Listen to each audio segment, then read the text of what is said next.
I was tickled when Rita and Emma put together the theme for this year's conference, the natural world and the law. It's the most timely topic, obviously, given what transpired at Standing Rock, as we just heard from the two fine Standing Rock citizens.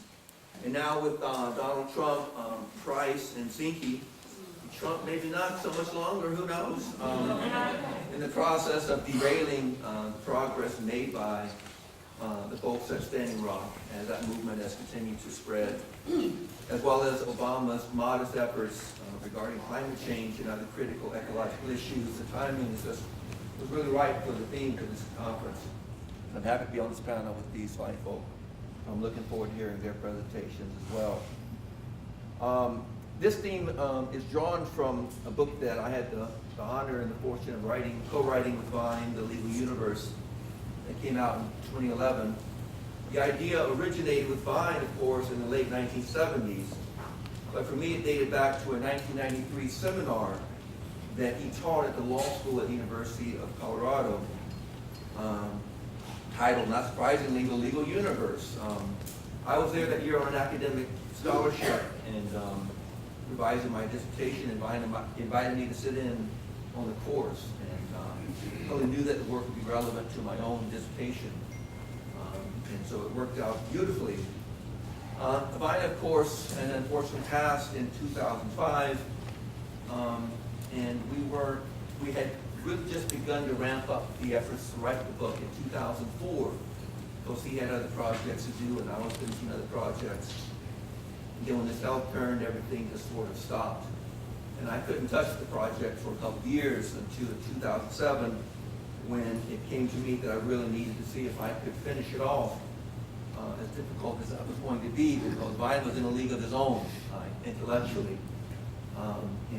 But I really wanted to get the book out because I thought it was timely and it was important. And so I called Barbara, his wife, and asked her for permission to continue it, and she gave me the green light, and so I dove back into it. We only got a short time with 4 people on the panel, so I'm going to try to squeeze some things in here.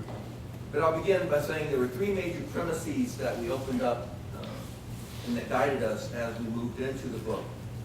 The first one is that society, government, and law all need to have a foundation for moral authority. This is the basis upon which individuals become a part of the society, assist in developing government, and create a body of laws that will provide them with rights and a meaningful life. Number 2, the American judicial and political systems, while supposedly based on this kind of moral democratic authority, are in reality rooted in a materialistic conception of property, with social contract that generally does not recognize the rights and powers of anyone or anything that is not a white male person possessing material wealth. And number 3, the time is long overdue for the adoption of a more comprehensive perspective on property, the social contract, and the natural world, because as is obvious, our very survival as a world depends upon this. And we saw evidence of that just yesterday. My wife and I, Shelley, and Julio Kwan drove up to Vancouver just for a one-day quick outing and went to the Museum of Anthropology. And there they have a big exhibit on Amazonia. And right there, the big opening quote by the Bolivian president, I think, when they modified the Constitution to incorporate the rights of nature. We'll hear more about that from my colleagues. So the timing was really cool, and the museum was great. So we had a nice trip. And didn't get harassed at the border, which is always a wonderful thing. So first, let's talk about the moral foundations for the current U.S. government as set forth in the Constitution.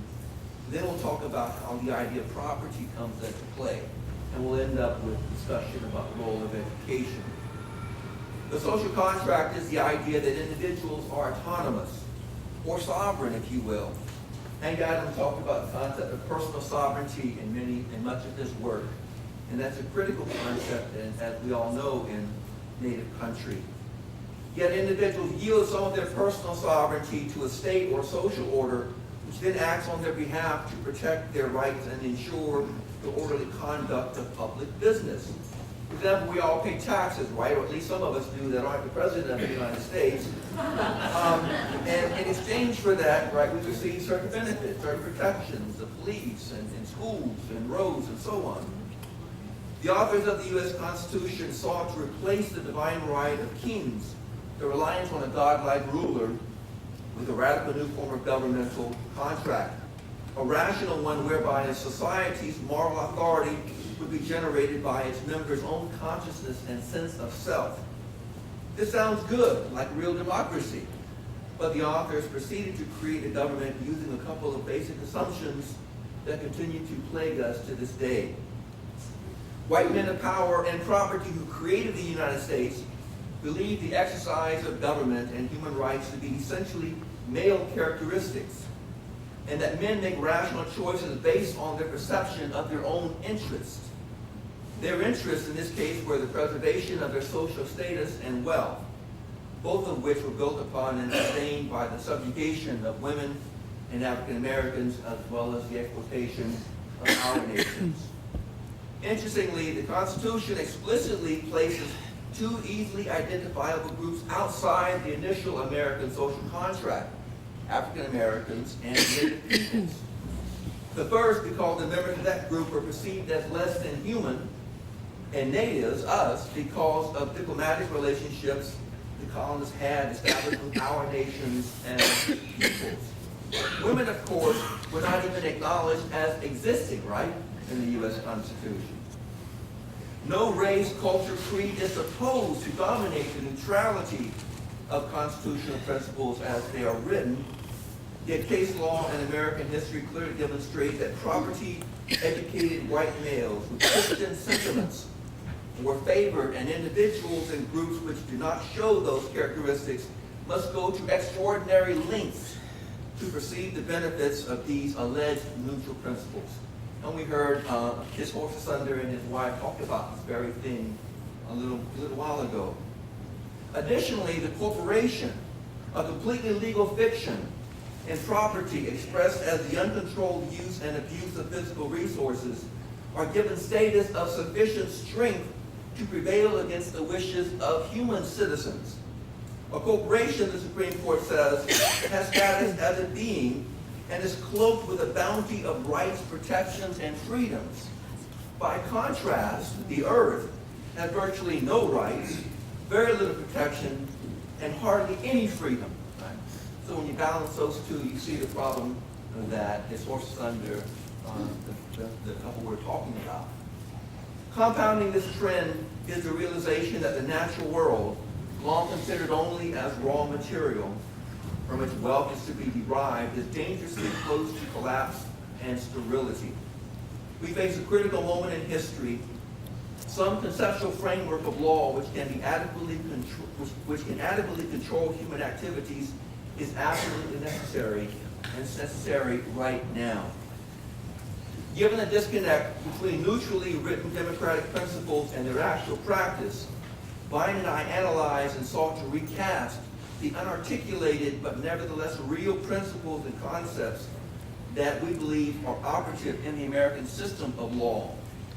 We honed in on the use and misuse of concepts and logic used by the Supreme Court and lesser courts to deny equality and justice for citizens, certain groups of people, and the natural world, and how these have been described in law.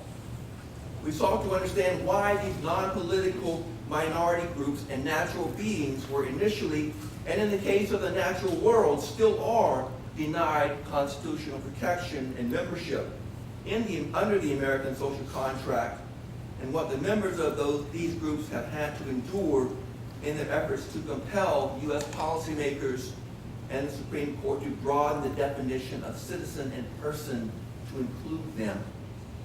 Commentators writing on the struggles of these groups have cited racism, speciesism, sexism, ethnocentrism, homophobia, and ageism, to name but a few, as just some of the barriers preventing or at least seriously inhibiting these groups' members from enjoying full rights as citizens or persons.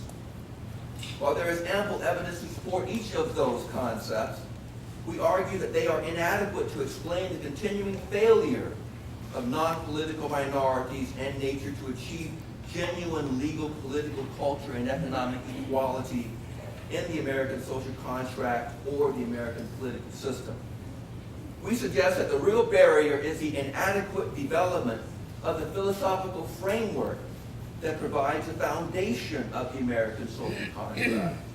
In other words, the philosophy of the white property-owning men who developed the Constitution was and remains rooted in a theory that wholly justifies the superiority and materially benefits their own class and their own corporations. Therefore, it was not possible for the founding documents to include divergent groups or the natural world, and certainly they do not provide any significant guidance or protection for these entities now, as Trump's policies and his executive orders show, right? I mean, just look at what he's done in the first 6 months he's been in office. And that's just the beginning unless we get him derailed. Their primary aim was to encourage an established elite to benefit at the expense of others and to give this group the mechanisms to perpetuate itself. So, the folks or entities that differ physically, economically, or religiously are then almost automatically handicapped with respect to the enforcement or even recognition of their rights.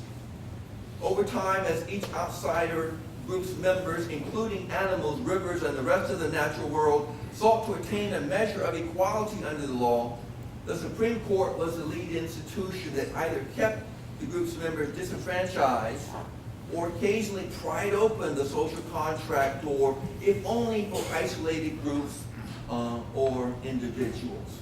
And we see some evidence of that with the recognition of standing for certain animals or certain small birds and so on. And you'll hear more about that from other folks here as well. With regards to the natural world, the current legal universe remains largely devoid of reference or even contact with the natural world and other forms of life. The broad aspect of the natural world is without representation or status in American law, except insofar as individuals and groups have developed an interest in them that is then recognized in the law. For example, many states have animal cruelty laws in their books, right? And a few federal court cases have recognized that certain endangered species do have standing to be represented by individuals in certain court cases. But those are a few isolated instances and have not yet reached a degree of paradigmatic change. Creating place and law for these entities requires that we establish some self-imposed boundaries on human endeavors that will be accepted by society. Thus, nature herself and the various species and beings of the natural world, be they trees, rivers, mountains, bats, bees, or coyotes, would become viable members of the social contract. Until then, we are operating under a social contract that was not meant to benefit most of us, let alone the earth and other living beings, so we must constantly struggle to be written in and protect ourselves from being written out. With the social contract as it now stands, we are left with a rather bland male individual obsessed with accumulating money and or gaining power. Donald Trump or Steve Bannon epitomize that person. They would be accurate incarnations of the American legal person that receives most of the benefits and always receives the benefit of the doubt, rather than folks who look like many of us in this room. The Supreme Court has held that on many occasions. So this brings me to my second point. If the social contract was designed to protect the status and property of white men, how is the concept of property to be understood? This is where we find that much of the problem is lodged, but also a possible solution. The founders looked for guidance to philosopher John Locke, who was very concerned with the concept of property. For Locke and the other American constitutional fathers, the primary characteristic of human freedom was not the need to survive or even the need to relate to others, but merely a concern of maintaining control over person and property with the right to dispose of property as that individual saw fit. As Locke put it in his own words, though the earth and all inferior creatures be common to all men, yet every man has a property in his own person. This nobody has any right to but himself. The labor of his body and the work of his hands, we may say, are properly his. Whatsoever then he removes out of the state that nature hath provided and left it in, he hath mixed his labor with it and joined to it something that is his own, and thereby makes it his property. End of quote. Property in this passage has two different meanings or functions. One is the personal freedom or sovereignty, which naturally accrues to the individual because they are human beings. The other is the material object that humans create by mixing their labor with the raw materials of nature to produce something of value within a social context. As noted earlier, racism, speciesism, sexism, all the other isms are often touted as the best explicators for the problems bedeviling non-political minority groups and the natural world. But while these are still very powerful attitudes, they cannot be manifested directly in law and are not nearly as inclusive and effective as is the lack of property, which makes the individual person completely defenseless and vulnerable. Think of the poor people that suffered during Hurricane Matthew, Hurricane Katrina, and any other natural disaster that you can think of, right? The folks at Standing Rock who suffered and continue to suffer as well. Indeed, the original American situation was considerably more serious. At the time of the adoption of the Constitution, two minorities, women and African Americans, were regarded as someone else's property. Both groups' members had to overcome this status before they could begin to speak of having rights of equality. In the subsequent course of American history, one group, us, Native peoples, was largely stripped of our property, right, through conquest, treaty, the doctrine of discovery, and other minority groups who attempted to gain standing within the social contract were prohibited from even acquiring property or deprived of their claim to property by federal and state action. Think of Latinos in California, in the Southwest, Asian Americans throughout the country who were denied land, denied rights throughout much of history until contemporary times. Since the property side of the social contract equation had been denied them, many minority group members had little choice but to seek to develop some legal recognition and therefore constitutional protections for their personhood. But even here they soon discovered that seemingly clear-cut descriptive terms like citizen and person could be made to function against their interests by any judge or justice or state or federal lawmaker. The major problem, therefore, originates in the failure of the constitutional fathers to give careful consideration to the manner in which a person creates property. Those who were ineligible or too poor to own property, assuming they were free and male, owned only their labor. Lacking protections, this property was stolen and exploited, but over time, unions and other groups fought for and gained rights for workers to control and benefit from their labor. We have seen the value of this type of property diminish over the last few decades so that working people once again find themselves devalued and vulnerable, working from paycheck to paycheck in constant debt or worrying about health care. The social contract theorists focused on protecting their narrow view of property failed to examine the destructive process of reducing nature to the useful and valuable thing upon which the organization of human society could be built. Remember, the social contract means that people yield some of their personal sovereignty to a state or a nation or social order, which then acts on their behalf to protect their rights and ensure the orderly conduct of affairs. The destruction of the natural world and its non-human inhabitants is a violation of this contract, as corporations subsidized by us act in their own short-term interests in the expense of long-term health and prosperity of all others. Ultimately, the concept of property as expressed by Locke, Montesquieu, Thomas Hobbes, and the Constitutional Fathers is a failure in that it does not credit human genius for the role it plays in the creation of property. The real property of the social contract is the genius of human personality, the creative realm of possibilities existing in the minds of individuals, not the product of their labors or the wealth that they accumulate.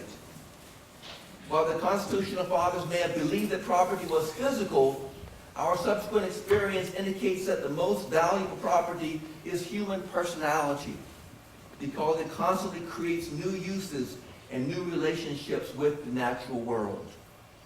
Government, instead of devising more complicated procedures for protecting physical property and its individual use, should instead develop the institutions and conditions within which human personality can reach its full potential. Every fully developed personality produces new and more significant kinds of property and helps to create a new condition under which more can be produced. Since the creation of property depends upon individual minds looking at nature in new and unsuspected ways, the proper and primary role of the social contract should be education, right? Which is why we're here today. Creating the conditions under which the maximum number of minds and personalities can be developed most completely. If this view of the social contract is correct, then one can expect to find considerable friction between the majority and minorities in the field of education, where the real property, human personality, is developed. And we should find that the significant progress of minorities also occurs in this subject area, and history bears this out. Initially, all minority groups except our nations were largely excluded from education opportunities, right? Our ancestors, however, were coerced, forced into Western education systems, primarily as a means of destroying our communal integrity and identity. Many of the important cases in the development of minority rights, however, have been in the field of education. Brown versus Board of Education, Cisneros versus Corpus Christi, Lau versus Nichols, Regents of University of California versus Bakke. And today, tribal colleges like this one right here are critical laboratories where Native students and faculty create new expressions of sovereignty, identity, and property. We conclude the legal universe by asserting that the time is long overdue for the American judicial and political systems to move away from materialistic conceptions and adopt a comprehensive perspective on the social contract, property, and the natural world. This won't be easy, of course, as evidenced by Trump's election and his appointments in critical positions of government, especially Interior, EPA, Education, and now the Supreme Court. We are already seeing the damage these individuals have done to the environment and to minority peoples. But the natural world and an ever-growing number of communities and governments, as we'll be hearing about throughout the conference, are taking principled stands indicating a vivid awareness that, as Vine said many times, and as the people at Standing Rock showed, the earth is indeed alive, and we are all indeed related. Thank you very much.